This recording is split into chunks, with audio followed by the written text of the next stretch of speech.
मेरठ में कोरोना के 6 नए मरीज कोरोना पॉजिटिव पाए गए हैं, जिसके बाद मेरठ में कुल मरीजों की संख्या 43 तक पहुंच गई है। कुछ इलाके नए हॉटस्पॉट की तरह सामने आ रहे हैं, जिन्हें पहचान कर सील किया जा रहा है। स्वास्थ्य विभाग के लिए लगातार बढ़ रही मरीजों की संख्या एक चुनौती बन गई है। 6 सैंपल हमारे पॉजिटिव आए हैं। इनमें से 2 सैंपल हमारे प्रसिद्धगढ़ के 2 गांव के पॉजिटिव हैं, दोनों जमाती हैं। इसके अलावा मवाना के 3 सैंपल हमारे पॉजिटिव आए हैं, जो पिछले पॉजिटिव जमातियों के कॉन्टैक्ट्स हैं। और 1 सैंपल हमारा जो पॉजिटिव आया वो व्यक्ति उमेर नगर का शहरी क्षेत्र का रहने वाला। 12 जगह सील थी और कोई नई जगह भी आज सील की जाएगी एक बार? हाँ, इसमें हमारा नया सेंटर डेवलप हुआ है प्रसिद्धगढ़ में 2 गाँव में, एक खानपुर वांगड़ और एक जब्बापुरी। अहमदाबाद में कोरोना के तेजी से बढ़ते मामलों की वजह से बफर जोन वाले इलाके में घर घर जाकर जांच की गई। वहां 24 घंटे में कोरोना के 50 मरीज मिलने के बाद प्रशासन और सतर्क हो गया और अहमदाबाद के पुराने शहर के इलाके में घर घर जाकर थर्मल स्क्रीनिंग यानी कि बुखार की जांच करनी शुरू कर दी। साथ ही पूरे इलाके में फॉगिंग भी करवाई गई। प्रशासन ने अहमदाबाद के पुराने शहर के इलाके को बफर जोन बना दिया है, क्योंकि वहां कोरोना खतरनाक स्तर पर पहुंचने की आशंका है। प्रशासन की कोशिश है कि इस इलाके के ज्यादा से ज्यादा लोगों की जांच हो सके, क्योंकि कोरोना के कई ऐसे मामले भी सामने आए हैं जिनमें बाहर से ठीक दिखने वाले लोग वायरस की चपेट में आ चुके हैं। यही वजह रही कि प्रशासन ने बफर जोन में रहने वालों की जांच के लिए चेजिंग द वायरस नाम की मुहिम शुरू की। इस मुहिम के तहत इलाके में पहुंची मेडिकल टीम ने हर आने जाने वाले शख्स की थर्मल स्क्रीनिंग की। इस टीम ने इस इलाके में एक सर्वे भी किया और लोगों से उनकी ट्रैवल हिस्ट्री के बारे में पूछा, क्योंकि भारत में कोरोना फैलने की असली वजह विदेश से आए लोग हैं। साथ ही वहां एक कोरोना चेक पोस्ट भी बनाई गई, ताकि ज्यादा से ज्यादा लोगों पर नजर रखी जा सके। यही नहीं, पूरे इलाके को सील कर दिया गया और लोगों के घर से निकलने पर सख्त पाबंदी लगा दी गई, जिसकी वजह से सड़कों पर सन्नाटा पसरा रहा। प्रशासन ने इस मुहिम से 1000 से ज्यादा लोगों को जोड़ा है, ताकि कोरोना वायरस के इन्फेक्शन का शिकार हुए हर शख्स का पता लगाया जा सके। वैसे तो अहमदाबाद कोरोना का हॉटस्पॉट है, लेकिन हालात को देखते हुए प्रशासन ने वहां के सबसे संवेदनशील पुराने शहर के इलाके को बफर जोन बना दिया, जिसका मतलब यह हुआ कि वहां रहने वाले हर शख्स पर प्रशासन की नजर रहेगी और समय समय पर हालात की समीक्षा होती रहेगी। यही नहीं, अगर किसी में कोरोना के लक्षण दिखे तो उसकी तुरंत जांच की जाएगी। इस इलाके में करीब 5 लाख लोग रहते हैं और इतनी बड़ी आबादी पर नजर बनाए रखना एक बड़ी चुनौती है। हरियाणा के गृह मंत्री अनिल विज ने मरकज से जुड़े तबलीगी जमात के लोगों के सामने आने पर उनके खिलाफ कार्रवाई का ऐलान किया है। अनिल विज ने ऐलान किया कि अल्टीमेटम के बाद अब मरकज से जुड़े लोगों के सामने आने पर उनके खिलाफ हत्या की कोशिश का मामला दर्ज किया जाएगा। हरियाणा में मरकज से लौटे जमातियों की संख्या 1500 के पार हो चुकी है और कोरोना के 133 मरीजों में 105 तबलीगी जमात के हैं। जो भी सामने आएगा वो जेल जाएगा। 307 के हम उसके ऊपर मामला दर्ज करेंगे। हमने इनको काफ़ी समय दिया कि आप लोग सामने आ जाओ। कुछ आए भी हैं, 19 के करीब आए भी हैं, लेकिन अभी भी हमें अंदेशा है कि और छुपे हो सकते हैं। देश में लगे 21 दिनों के लॉकडाउन के खत्म होने से पहले ही ओडिशा सरकार ने इस लॉकडाउन को 30 अप्रैल तक बढ़ाने का फैसला किया है।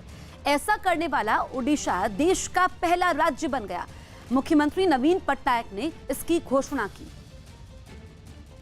आमे लॉकडाउन समय सीमा को अप्रैल 30 पर्यंत वृद्धि करने को निष्पत्ति करिछु। राज्य कैबिनेट मध्य अप्रैल 30 पर्यंत लॉकडाउन समय वृद्धि करने पाई केंद्र सरकार को सुपारिश करिछि।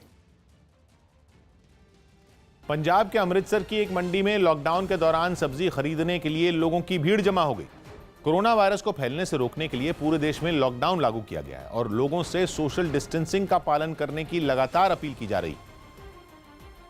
लेकिन मंडी में सब्जी खरीदने आए लोगों पर इस अपील का कोई असर ही नहीं दिखा। लॉकडाउन लागू होने के बाद भी मंडी में सब्जी खरीदने के लिए लोगों की भारी भीड़ जमा हो गई।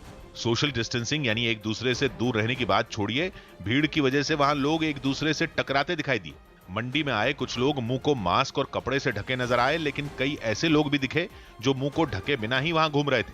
हालांकि प्रशासन ने मंडी आने वाले लोगों को सैनिटाइज करने का इंतजाम किया था। इसके लिए मंडी के बाहर एक छोटा रास्ता बनाया गया, जिससे होकर गुजरने वाले लोगों पर केमिकल मिले पानी का स्प्रे किया जा रहा था। ये भाई साहब लोगों के लिए बनाया गया कि जो भी आदमी अंदर आएगा, मंडी में इंटर होगा, सेंट्रल हो गया आएगा, लोगों को बचा के लिए। इसी तरह मुंबई के भायगला के एक सब्जी बाजार में भी लॉकडाउन के दौरान लोगों की भीड़ दिखाई दी। यहाँ भी लोग सोशल डिस्टेंसिंग की परवाह किए बगैर सब्जी खरीदते नजर आए। हालांकि बाजार में मौजूद सब्जी खरीदने और बेचने वाले ज्यादातर लोग मास्क और कपड़े की मदद से मुंह को ढके दिखे। मुंबई के दादर इलाके में 2 नर्स कोरोना पॉजिटिव पाई गई हैं। 2 नर्सों के कोरोना पॉजिटिव पाए जाने के बाद अब सिर्फ दादर में ही कोरोना के मामले बढ़कर 6 हो गए हैं। वहीं धारावी में 5 नए कोरोना के मामले आने से हड़कंप मचा हुआ है, जिसके बाद वहां कोरोना के मामलों की संख्या बढ़कर 22 हो गई है। महाराष्ट्र में मुंबई कोरोना से सबसे ज्यादा प्रभावित है। वहां के धारावी और दूसरे इलाकों में तेजी से कोरोना के मामले बढ़ रहे हैं। तो इस बीच बड़ी खबर हम आपको बता रहे हैं, 2 नर्स भी कोरोना की चपेट में आई हैं और बताया यह गया है कि दादर इलाके में ये 2 नर्स कोरोना पॉजिटिव पाई गई हैं। 2 नर्सों के कोरोना पॉजिटिव पाए जाने के बाद सिर्फ दादर में ही कोरोना के मामले बढ़कर 6 हो गए हैं। अगर हम धारावी इलाके की बात करें तो यहाँ पर 5 नए मरीज सामने आए हैं और ऐसे में पूरे इलाके में हड़कंप मचा हुआ है। वहाँ पर 22 हो गई है धारावी में कोरोना के पेशेंट्स की संख्या और मुंबई सबसे ज्यादा महाराष्ट्र में प्रभावित है। धारावी और दूसरे इलाकों में तेजी से आंकड़े बढ़ रहे हैं। सऊदी अरब के मुस्लिम धर्मगुरु असीम अल हकीम ने दुनिया भर के मुसलमानों से अपील की है कि सरकारों के निर्देशों का पालन किया जाए। इतना ही नहीं, जुमे की नमाज के लिए या किसी और आयोजन के लिए इकट्ठा होने को उन्होंने गुनाह बताया। Islam is not based on whims and desires. Islam is a logical religion. It's not based on impulsive decisions. It's based on consequences of your choices. And what the people are doing in Nigeria, what the people are doing in Pakistan and India, and trying to be a Rambo is wrong, is sinful, and is selfish.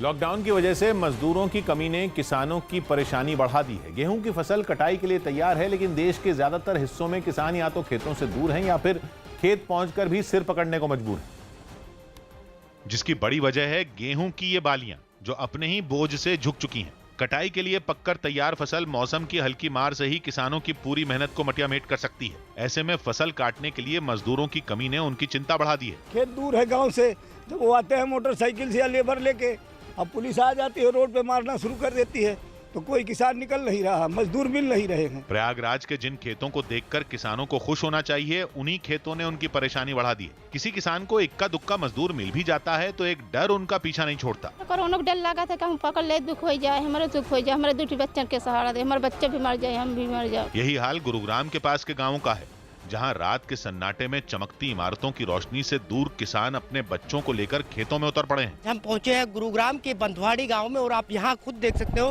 कि रात का समय है। लगातार जो किसान है उनकी मजबूरी इस बार इतनी बढ़ चुकी है लॉकडाउन की वजह से कि इनको जो किसान है वो नहीं, किसानों को इस बार मजदूर नहीं मिल रहे हैं, जिसकी वजह से लगातार जो पूरा परिवार है बच्चों समेत यहाँ खेतों में आए हुए हैं। बच्चों को धूप से और फसल को बर्बाद